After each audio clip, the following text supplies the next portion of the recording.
Ոմանք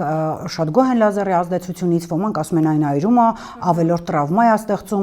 կան մարդիկ, ովքեր հենց հասարակ մազահեռացման process-ից դժգոհում են նույնիսկ այնքան մեծ այրվածք է, որ շորս է այրել, հա, մենք լսել ենք նման դեպքեր, հաստատ, երևի եթե ձեր պրակտիկայում չի հանդիպել, հաստատ լսել եք նման դեպքեր, սա ինչի հետ է կապված։ Սովորաբար, եթե կա խնդիրը առաջանում է երկու պատճառով։ Մեկը մասնագետի խնդիրն է, մասնագետի վերապատրաստման եւ այլն, մյուսը պացիենտի խնդիրն է։ Որպես օրենք, եթե մասնագետը սերտիֆիկացված, այսինքն ունի որոշակի ուսուցում, անցել է այդ սարքով ուսուցման դասընթացներ, ունի որոշակի կրթություն եւ որոշակի փորձ ու հասկացություն նրա մասին, թե ինչ է ինքը կատարում տվյալ պացիենտի հետ,